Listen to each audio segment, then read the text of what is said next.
midfielders. In terms of goalkeepers, Gary Neville clear that United need to sign one. Altay Bahindir starting in goal once again, despite the fact Andre Onana was fit, he was on the bench. Where do we stand in terms of United signing a goalkeeper in this window? Well, the player that they're targeting, Lammens, was not involved in the Royal Antwerp squad this weekend. It was their decision to remove the goalkeeper because of speculation surrounding his future. Talks continue with Manchester United over a deal for the 23-year-old. The deal on the table looks to be around £17.3 million. So again, more investment from Manchester United. What's currently being discussed at the moment is the structure of the finance and the payment terms. So you'd imagine this one is going to progress over the course of this week. Then Manchester United get a new goalkeeper. Then they've got the question about what do they do with Andre Onana moving forward. Does he want to sit on the bench for the next 6 to 12 months? So, yeah, big questions about what happens next at Manchester United. But one of the positions that Gary Neville has cried out for, they're going to get a really talented young international goalkeeper, potentially, that could come in and improve Manchester United's goalkeeping department. Mark says he's a talented young goalkeeper. Is he good enough, or ready enough, to come in and be United's number one? I think there are question marks coming into that kind of environment because he's very calm. The mentality is good. Spoken to goalkeeping coaches about him, and he's been seen as a rising star in Belgian football for quite a while, but he was at Club Brugge and he couldn't get past Simon Mignolet, who's been excellent for Club Brugge, a former Liverpool goalkeeper.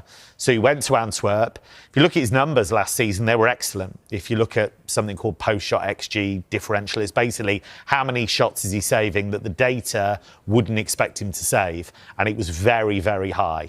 Antwerp had one of the best defensive records in Belgium last season. So all of that stuff's great. But it's a huge leap to then suddenly be the number one at Manchester United. But one really interesting thing, when Ruben Amorim was at Sporting were very interested in Lammens then and were tracking him then. So there's obviously a like there that's been there for quite some time. Just educate me on this Monday morning. Post-shot XG. So basically, you have a plus or a minus, a post-shot XG differential. It's basically how many shots or how many goals are going in that the data either expects it to or not. So if you've got plus 14.5, which he had, basically the club could have conceded 14 more goals if he wasn't in goal, effectively. There you go.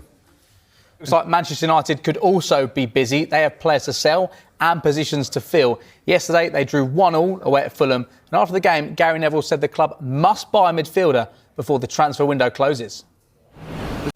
So last week, Gary Neville said that Manchester United need to sign a goalkeeper. Yesterday, he says they need to sign a midfielder. Mark, given the money spent already in this window, is it possible for United to go after a midfielder? Manchester United have spent over £200 million so far in this summer, which is quite significant when Sir Jim Ratcliffe spent most of last season trying to shave costs, make staff redundant, try and make the operation a lot more streamlined because there was a lot of staff there. So they're trying to be creative and clever with what they do, but they have spent significantly in revitalising that front three, new faces at the top end of the pitch. But now it's funny, Gary Neville saying last week, need to sign a goalkeeper. Now he's saying I need to sign a midfielder. It feels like they're the two areas of concern for Manchester United.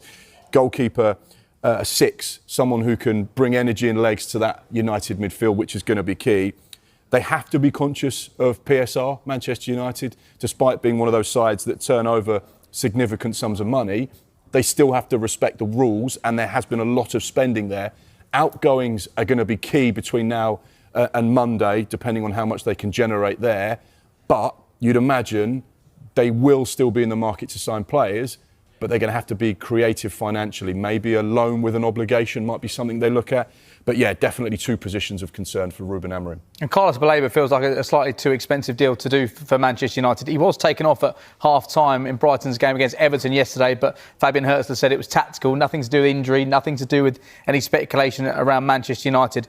Kevin, another player who's emerged, Angelo Stiller from Stuttgart. He's a player of interest. There's not been any club-to-club contact, but would that be a good fit when you know what United are looking for in a midfielder? I don't think so, actually. I really like him. He's great passer of the ball, sets the tempo of a game, can control a game, but actually has a minder at Stuttgart in Atakan Karatsor. He does all the dirty work, he does all the challenges, and Stiller can just get on with it and set the tempo. him alongside Bruno Fernandes, I don't think is that right fit in midfield. The other thing as well is that financially, it's not a deal Stuttgart want to do. And they've dug their heels in with Nick Voltemade, not let him go to Bayern.